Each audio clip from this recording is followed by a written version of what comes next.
겨울인데 날씨가 많이 풀렸습니다. 그래서 오늘은 야외로 이동해 볼까 합니다. 인천역에 도착하면 바로 차이나타운 입구가 보입니다. 여기부터 야트막한 언덕을 천천히 올라가면 됩니다. 입구부터 양쪽에 중국풍의 상점들이 보입니다. 인천은 19세기 말 개화기 당시 미국, 영국, 청나라, 독일, 일본 등 당시 세계 열강의 조계지로 되어 있습니다. 차이나타운은 청나라의 조계지가 있던 곳으로 화교들이 일찌감치 자리 잡고 있는 생활 터전입니다. 거리를 걸어다니며 보이는 상점의 간판은 중국 대륙 문자인 간체로 써진 간판은 거의 없고 대부분 정체로 된 간판만 있습니다. 차이나타운이란 이름 때문에 중국이나 조선족이 많을 것 같지만 대만인이나 홍콩인 등 해외 화교들이 더 많습니다.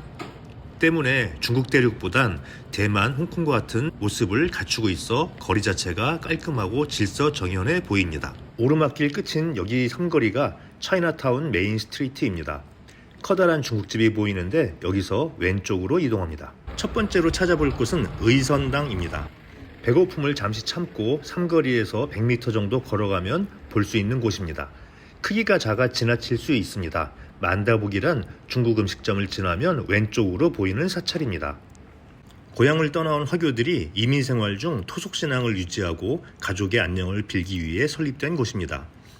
종교는 서로 달랐지만 형편상 사당을 지을 수 없기에 화교들은 서로 상의해 여기 의선당에 여러 신을 모시기로 했다고 합니다. 이와 같이 독특한 형태로 만들어져 사찰 이름도 서로 의롭고 착하게 협력하며 살자라는 뜻에서 의선당이란 이름을 갖게 되었습니다.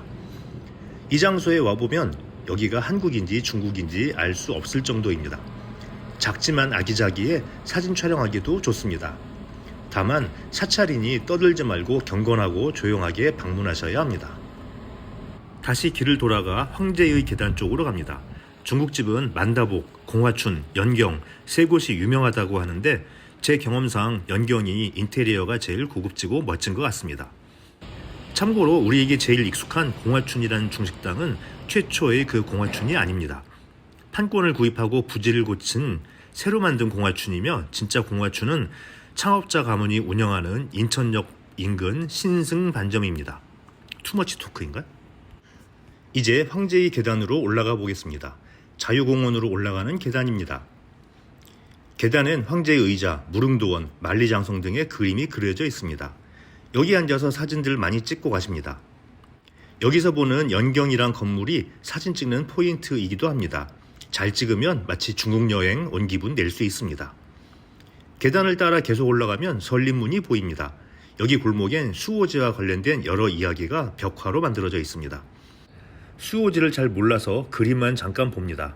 역시 아는 만큼 보이는 건지 별 감흥이 없습니다. 다시 아래 중국집이 있는 삼거리로 내려와 왼쪽에 있는 메인 거리를 걷습니다. 너무 일찍 왔는지 아직 문을 열기 전이라 사람들도 없고 한가해서 좋습니다. 이 길 따라가면 오른쪽으로 짜장면 박물관이 있습니다. 여긴 좀 이따 가기로 하고 한중원으로 향합니다. 이 길 끝에서 왼쪽으로 돌아 100m 정도 가면 한중원이 오른쪽으로 보입니다.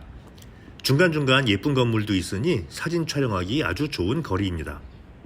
한중원은 중국의 4대 정원을 모티브로 하여 청나라 시대 중후반기 소주 지역의 문인들의 정원 양식을 활용해 조성한 야외 문화 공간입니다. 중국 전통 정원에 사용되는 벽장식과 중국풍의 정자 등으로 청나라 때의 분위기를 조성하여 관광객들에게 볼거리와 휴식 공간을 제공하고 있습니다. 중국의 정원시설 양식 외에도 중국 전통의 수목나무인 대나무, 장미, 모란 등을 식재하여 중국의 정취를 느낄 수 있도록 조성하였습니다. 한중원 쉼터는 차이나타운을 지나다 잠깐 들려서 쉬어가기에 적당한 크기의 중국풍으로 된 이국적 정취를 느낄 수 있는 공간입니다. 여행 도중 잠시 들러 여유를 느끼기엔 안성맞춤인 쉼터입니다. 잠깐 들러보고 사진 촬영 몇 컷 해보고 갑니다.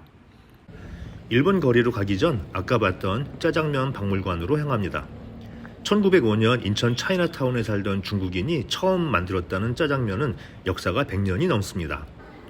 처음 짜장면을 만들어 판 음식점인 공화춘을 개조한 박물관으로 1960년대 주방의 모습을 그대로 재현한 1층과 짜장면의 역사를 고스란히 보여주는 2층 전시실로 이루어져 있습니다. 국가 등록 문화재로 짜장면 관련 다양한 컨텐츠를 지속적으로 만들어가는 국내 최초의 짜장 테마 박물관으로 짜장면의 유래와 역사, 문화를 시기적으로 구분하여 전시하고 있습니다.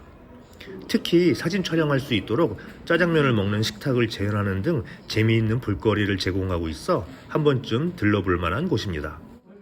짜장면을 보다 보니 짜장면을 먹고 싶네요. 공화춘 박물관을 보니 공화춘으로 가봅니다. 정통이든 아니든 역시 이름이 중요한 것 같습니다. 혼자 가니 짜장 하나만 주문했습니다. 다음엔 가족이나 친구들을 데리고 와야겠습니다. 인생은 30분 기다리다 3분 만에 먹어치우는 짜장면처럼 기다림의 연속이라 하셨던 어릴 적 학교 선생님 말씀이 떠오르네요.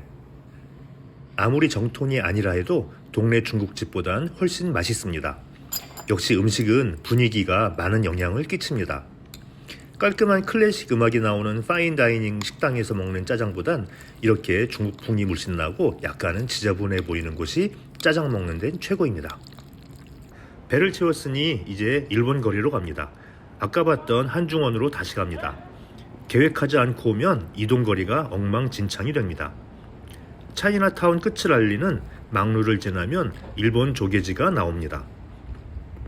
여기 계단이 청일 조개지 경계 계단입니다. 왼쪽으론 청나라, 오른쪽으론 일본인들이 살았던 거리입니다. 왼쪽으로 이사청이라는 청나라 영사관을 했던 관청이 보입니다. 왼쪽은 청나라 석등이, 오른쪽은 연꽃 모양의 일본 석등이 자리 잡고 있는 게 그 시절을 말해주는 것 같습니다. 계단을 배경으로 사진 하나 찍고 계양거리로 갑니다. 여기부터가 계양거리라고 불리는 일본 조개지입니다. 그 시절 그대로의 일본식 목조가옥들이 많습니다. 여긴 밤에 오면 전등이 켜져 있어 근대 번화가의 거리 느낌이 물씬 난다고 합니다. 그래서인지 최근 핫플레이스로 알려져 있어 인스타그램 등에서 많이 볼 수 있는 거리입니다. 계양장 거리는 전시관을 비롯하여 볼만한 것들이 많습니다. 특히 여러 전시관은 입장료도 저렴해서 전부 들러보시는 걸 추천합니다. 지금 보시는 건 일본 제18은행의 인천 지점이었던 곳을 근대 건축 전시관으로 재구성한 곳입니다. 일제강점기 조선인들에게 고리대금업을 했던 곳입니다. 지금은 현존하는 근대 건축물과 소실된 건축물에 대한 건물의 역사에 대해 한눈에 알아볼 수 있는 곳이니 여기부터 방문해서 사전 정보를 알고 가는 것이 계양장 거리를 구경하는 데 많은 도움이 될 것 같습니다. 인천에 최초의 서양식 호텔이 들어섰는데 그 이름이 대불 호텔입니다. 상단에 대불이라는 글자가 일본어로 써 있는 게 보이네요. 인천으로 들어온 외국인 전용 호텔이었고 우리나라 최초로 커피를 팔았던 곳이라고 합니다. 내부로 들어가면 그 당시 호텔 내부 모습과 서양에서 들어왔던 물건들이 전시되어 있어 많은 볼거리를 제공하고 있습니다. 뒤편으로는 60년대 우리나라의 생활 전시관이 있습니다. 호텔 역사와는 좀 뜬금없어 보이지만 그 당시 우리나라 생활상을 잘 꾸며놓은 것 같습니다. 이 시대를 살아오신 분들이 자리를 떠나지 못하고 추억을 많이 회상하고 있습니다. 이게 몇 년도 정도 된 거죠? 네? 몇 년도 정도 된 풍경이에요? 꾸며놓은 게? 옛날에 옛날 그냥?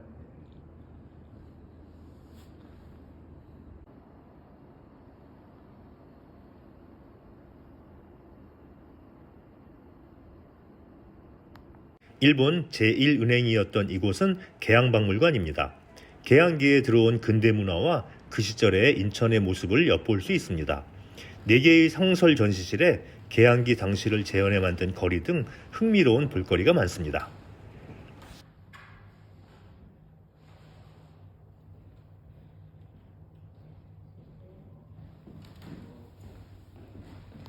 여기까지 왔는데 조금 멀지만 홍해문을 둘러보기로 합니다. 언덕을 좀 많이 걸어야 하는데 드라마나 영화에 나온 적이 많은 장소라 하여 궁금해서 가봅니다. 개항 당시 일본인들이 전동과 만석동을 거류지로 확대하기 위해 뚫은 성문입니다. 차량 하나가 통과할 수 있는 넓이를 가진 성문입니다. 반대 차선에 차가 오면 양보하고 기다렸다 통과합니다. 언덕 위를 오르기 힘드니 사람들도 여기로 왔다 갔다 합니다. 마지막으로 여기서 사진 촬영 하나 해봅니다. 이렇게 돌아보려면 거의 하루 시간이 걸립니다. 우리나라에선 보기 힘든 중국과 일본의 이국적인 거리라서 가족이나 연인들 사진 촬영할 장소로도 좋을 것 같습니다. 바로 옆 동네엔 동화마을도 있으니 구경하실 때 참고하시면 좋을 것 같습니다. 추운 겨울이라고 집에만 있지 말고 따뜻한 날 잡아 인천에 한 번쯤 구경 오시는 것도 좋을 것 같습니다.